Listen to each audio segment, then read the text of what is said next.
Este livro aqui é um livro de Charles Duhigg. Ele fala sobre o poder do hábito, e neste vídeo eu vou estar mostrando para você algumas citações e exemplos que ele dá sobre como criar um novo hábito. Charles Duhigg foi um jornalista investigador e também repórter da The New York Times. Neste livro aqui eu vou estar trazendo para vocês alguns exemplos e citações que ele abordou no seu livro, e eu acho que vai ser interessante para você que está querendo ter um novo hábito na sua vida cotidiana. Fica com a gente que eu vou estar mostrando para você no decorrer desse vídeo.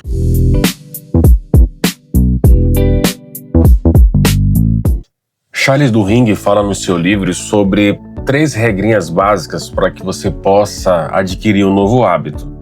A primeira regrinha é sobre a questão da deixa. Ele comenta que para você adquirir um novo hábito é necessário você deixar um costume antigo e um hábito antigo. A segunda regrinha que ele comenta no seu livro é sobre a questão da prática. Você precisa incluir na sua vida cotidiana uma prática de um hábito novo. E por último, a questão aí da terceira regrinha que ele comenta no seu livro é sobre a recompensa. Todo novo hábito precisa ter uma nova recompensa. Essas 3 regrinhas são as 3 regrinhas primordiais que está no livro dele e que vai fazer aí citações e exemplos de que pessoas que adquiriram essas 3 regrinhas conseguiram obter um novo hábito. O primeiro exemplo que o Charles Duhigg comenta no seu livro sobre a questão do poder do hábito e também daquelas 3 regrinhas que ele citou sobre a questão da deixa, prática e recompensa, ele comenta sobre uma questão de um produto chamado Pepsodent. Pepsodent era uma pasta comum para escovar os dentes. O que ele cita nesse exemplo desse produto? Ele fala que os americanos, em uma certa época, tinham o costume de passar a língua nos dentes, né? Esse passar na língua dos dentes, como se fosse uma questão de que os americanos tinham aquela sensação que já tivesse escovado os dentes. Então, sobre aquelas 3 regrinhas que o Charles Duhigg comenta, nesse hábito que os americanos tinham, né? Ele comenta sobre a questão da deixa. A deixa era o quê? A deixa era você parar de passar a língua, né, no dente, porque era o hábito que eles tinham naquela época. A segunda regrinha que ele fala sobre a questão desse produto, que está abordada aí sobre a questão da prática, é começar a implementar e colocar no seu dia a dia o uso da pasta Pepsodent no seu dia a dia. E a questão da recompensa, a recompensa do uso do produto Pepsodent era a questão de que você teria uma boca mais limpa e uma sensação de um hálito refrescante. Então, esse produto Pepsodent, ele citou no seu livro e, na citação desse livro, ele comentou as 3 regrinhas, que era deixa, prática e recompensa, né? Então, o Pepsodent foi um exemplo que ele citou aí no seu livro sobre a questão das 3 regrinhas que ele abordou. O segundo exemplo citado pelo escritor chamado Charles Duhigg é sobre uma história de um jovem chamado Travis Leach. Travis Leach, ele começa a trabalhar numa empresa chamada Starbucks, porém essa empresa estava passando por um momento difícil. Ela estava tendo poucas vendas e estava chegando quase a uma crise. Essa história de Travis Leach, ele entra nesse livro de Charles Duhigg porque Travis Leach, ele não tinha experiência nenhuma profissional. Então ele não tinha nenhum contato com nenhuma empresa ou experiência com alguma empresa. O que acontece? Starbucks estava tendo essa crise porque eles não sabiam como lidar com os clientes que eram um pouco ignorantes e bravos. Starbucks começou a implementar e criar procedimentos e treinamentos para como lidar com esse tipo de cliente, esses clientes que estavam bravos e ignorantes. Quando o Starbucks começou a criar procedimentos e treinamentos para os funcionários para como lidar com esses tipos de cliente, as vendas começaram a aumentar e a empresa começou a ter novos resultados. A história de Travis Leach, ele entra nesse livro porque era um funcionário que era novo, que não tinha experiência nenhuma e que quando lidava com cliente que tinha esse tipo de perfil, um perfil ignorante e bravo, ele ficava sem reação nenhuma. Então, o livro citado pelo Charles Duhigg, ele comenta sobre essa história de Travis Litt, que com procedimentos e treinamentos adequados que foram implementados no hábito do funcionário, ajudou a empresa a crescer e a ter uma venda um pouco mais considerável. O poder do hábito tem um fenômeno muito interessante. No livro citado pelo Charles Duhigg, ele conta uma história de uma banda chamada Hey Ya. Essa banda ela não estava tendo muito sucesso na rádio. E aí os donos da rádio queriam entender o porquê que essa banda não estava tendo sucesso. Ao estudar e analisar o porquê que essa banda Hey Ya não estava tendo esse sucesso, começou a entender que as músicas que tinham muito sucesso na rádio eram as músicas que tinham um certo ritmo que era familiar para os ouvintes. Ou seja, os ouvintes tinham um certo hábito de ouvir certos tipos de música que tinham um certo tipo de toque, um certo tipo de batida. O que acontece? Os donos da rádio começaram a perceber isso e começou a analisar e montar uma estratégia para que, como que eu posso estar fazendo para que a banda Hey Ya comece a entrar no hábito dos ouvintes a tentar se familiarizar com esse tipo novo de música, essa nova batida de música e ritmo de música.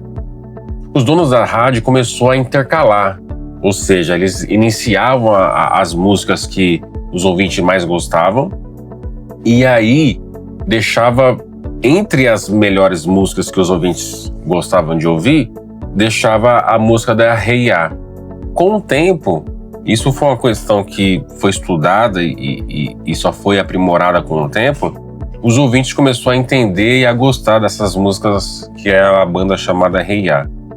Ou seja, o poder do hábito ele tem esse fenômeno assim interessante porque as pessoas naquela época tinham um certo ritmo de música para se ouvir na rádio. Quando se mudou o ritmo de música, estranhou. E os ouvintes começaram a mudar de sintonia, de frequência, porque aquela música nova que estava sendo implementada na rádio não era um hábito que eles tinham de ouvir. Então, assim, o poder do hábito o poder do hábito ele é interessante por conta disso, né? As pessoas tinham um certo hábito de música. Quando implementou uma nova música, eles estranharam. Os donos da rádio começaram a montar algumas estratégias para deixar essas músicas entre as melhores. E aí as pessoas depois, com o tempo, começaram a gostar da banda Hey Ya. Uma outra história comentada no livro de Charles Duhigg é sobre um pastor chamado Rick Warren. Esse pastor ele era muito esforçado, dedicado, um pastor norte-americano que percebeu que os fiéis que moravam ali próximo da igreja não tinham costume de frequentar a igreja. Ao perguntar para um desses fiéis o porquê das pessoas não ter esse costume de querer frequentar a igreja, que era uma igreja muito próxima, um desses fiéis comentou que o sermão era um sermão que não era muito cativante e que a rigidez em relação à vestimenta era muito grande. O Rick Warren ele percebeu que os fiéis precisavam ter um hábito de fé e com isso ele começou a mudar o seu sermão nas noites dos cultos que ele realizava. Então ele começou a fazer sermões que eram um pouco mais do cotidiano dos fiéis, algo mais atrelado ao seu dia a dia. Com isso ele percebeu que os fiéis começaram a voltar a frequentar os cultos à noite. Com isso ele montou uma outra estratégia de que queria montar grupos de fiéis, onde esses grupos se reuniam para que pudesse estudar um pouco sobre a Bíblia. Vendo isso, ele começou a conversar com os fiéis se um desses fiéis, nos grupos que era formado, pudesse ceder a sua casa para que pudesse ter encontros de grupos em casas de cada fiéis para poder estudar a Bíblia, né? Então, o que acontece? O poder do hábito ele entrou nessa história por quê?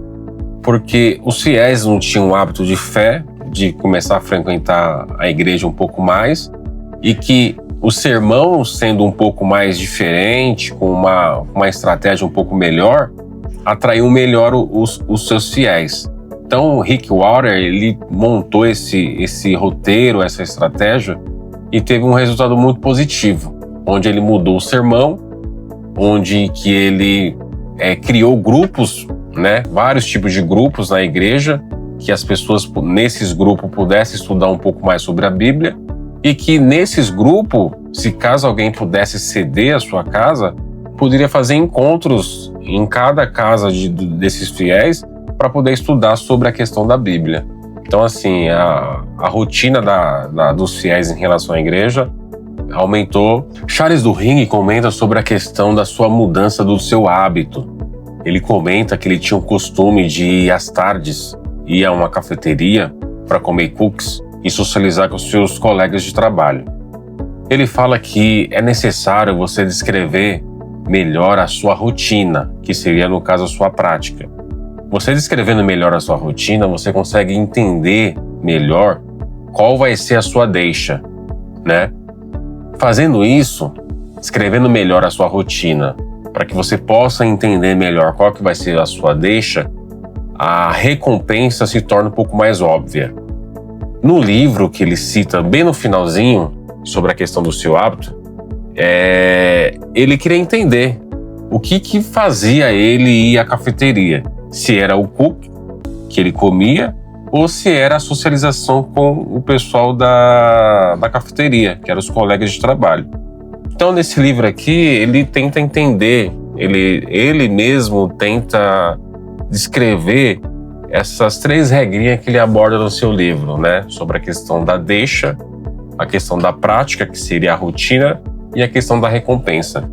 No final do livro, ele entende que não era o cookie que motivava ele, não era o cookie que era a questão de que ele poderia ir à cafeteria, e sim a questão de se socializar com a galera, de ter aqueles 10 minutos, das pessoas estarem conversando, se distraindo um pouco daquela rotina de trabalho que eles tinham no dia.